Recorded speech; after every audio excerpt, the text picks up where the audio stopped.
So you're a social media marketer and you're still doing all of the work. Welcome to the video that's probably going to change your life because you are about to get back all of your time, creativity, and ability to grow your business at a scale that you haven't previously seen, simply because you are going to be able to take back your time. Stick around to the end because I'm going to be showing you exactly who the first person you should hire in your social media marketing agency is. And if you're somebody who's running your agency right now, wearing all the hats, doing all the job from the sales to the delivery to the customer onboarding to the client relationship management to the billing, the list goes on and on and on. You are literally going to have your mind blown in this video because it's all about to change. Now, before I jump into exactly who to hire, it's going to be pretty simple, by the way, and it's probably something that you just need the confidence to do. Let me talk about some of the downsides of not having a staff member in your business other than yourself.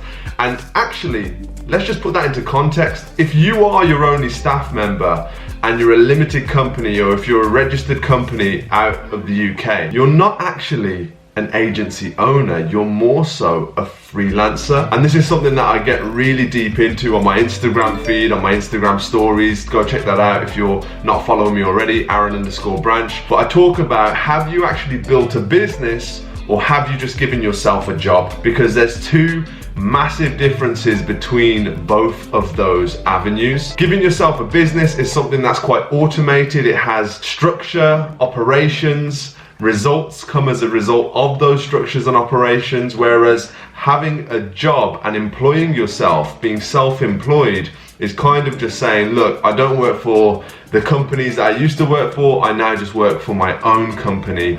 But what you're often going to find, if you're like me, is that you run into some of the same challenges that you had when you were previously working your job. So let's talk about some of the downfalls of not having a staff member other than yourself. Number one, burnout is a son of a gun. It is looming for literally every single entrepreneur out there, and in particular, social media marketing agency owners. As you scale past 10, 20, 30 clients, it becomes an operational disaster unless you have help. Number two, another downfall of not having staff members is you don't have a company culture. Didn't expect that one, did you? Company culture is so powerful, not just for your clients getting the best customer experience because your team and your business is operating on brand and giving the right energy to their projects, but also it's something that is a superpower for any entrepreneur who builds it in the right way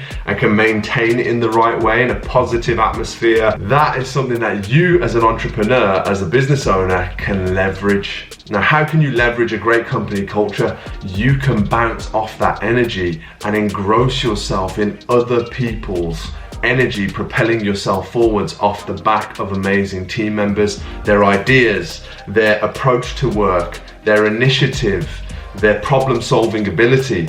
All of that comes under company culture in a way, and it comes under people, and you can benefit massively by having those people around you and by hiring those people into your business. The third downfall that I'm going to tell you guys about for not having a team member is, of course, related to the other two. You're wearing all the hats in your business. You're doing the sales, you're doing the prospecting, you're doing the HR for yourself because there's no one else there. You're doing the accounting in some cases, your profit and loss.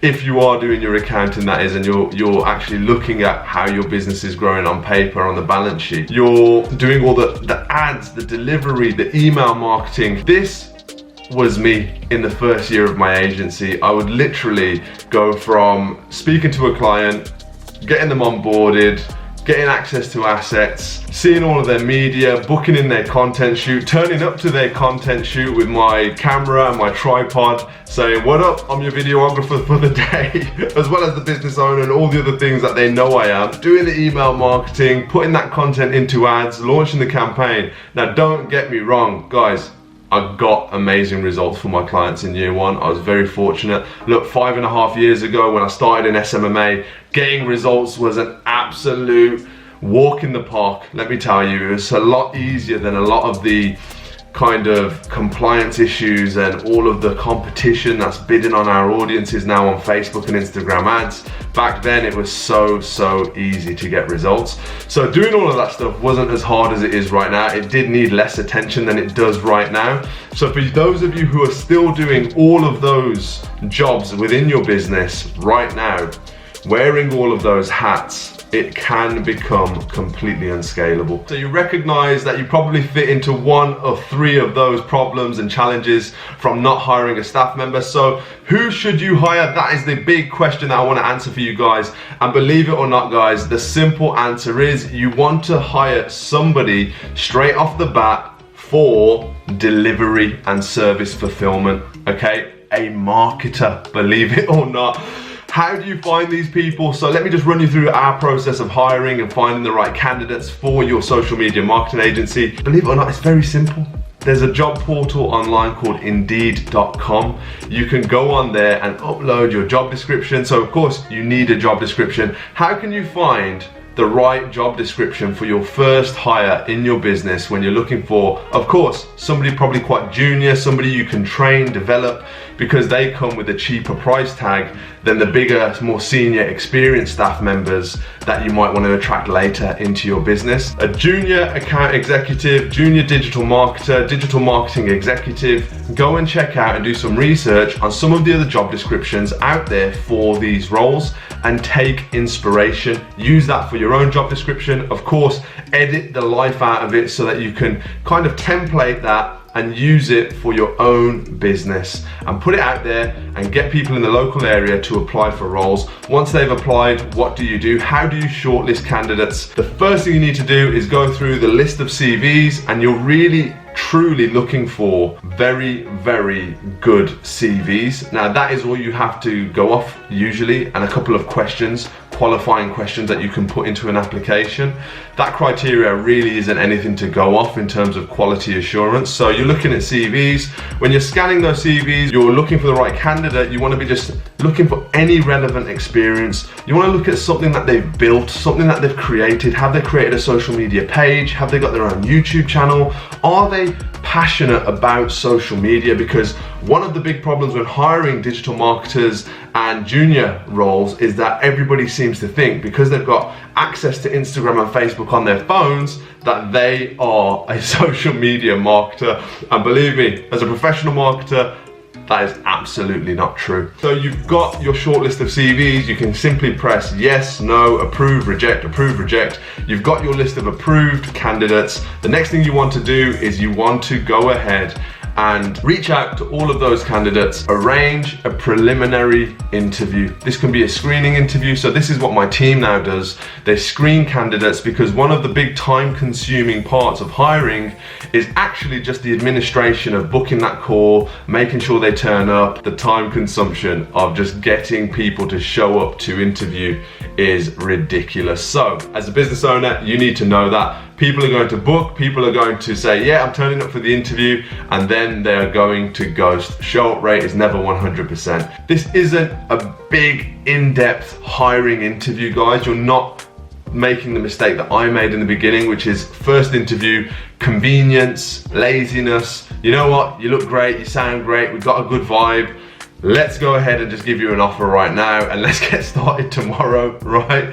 This isn't like hiring a contractor, which in my first year of business, I used to hire a lot of contractors, and that's a very quick transactional thing where they can be starting work on the same day in some circumstances if they have the availability.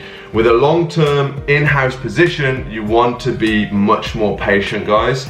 So this first interview, the thing that I recommend you do is set up a type form questionnaire where you can literally put 1 to 10 questions on how much they know about your business, have they done any research, how much they know about social media marketing, what have they done with social media marketing in the past, is there any achievements that they've got with social media marketing, Is there any kind of passions and underlying crossovers? You know, is there any kind of background that they might have in sports or business, or they had their own side hustle, or they were freelancing?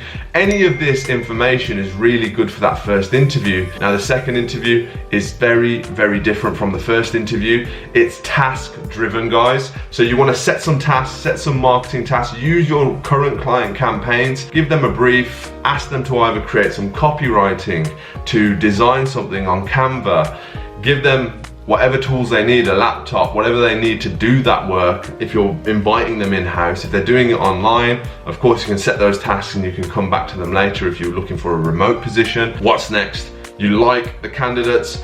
I recommend wholly and truly, ladies and gentlemen, hiring 2 people at a time, because you are losing a lot of the risk of one of those candidates dropping out. So if you're going to hire, you always want to hire 2 for every 1 position. And now I know what you're saying, oh my God, but I don't have the cash flow, Aaron, I don't have the money in the bank.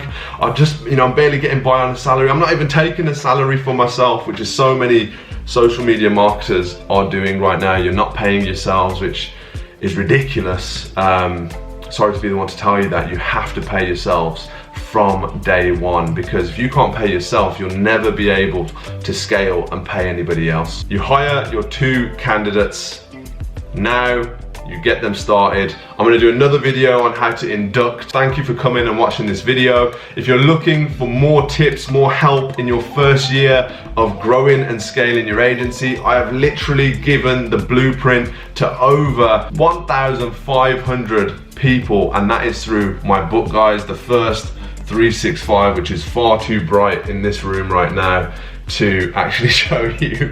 But look, the first 365, it's got everything you need to know about your first year in social media marketing life. The link is down below in the description. Go check it out, it's free. All you have to do is pay shipping. I've been doing this now for over 5.5 years. I've trained over 200 marketers, and I've spent over 15 million in our agency for our clients. It's been a hell of a journey, but a lot of lessons have been learned on the way. Check out some of the other videos on the channel. Super excited to have you here. Don't forget to subscribe, and I'll see you on the next one.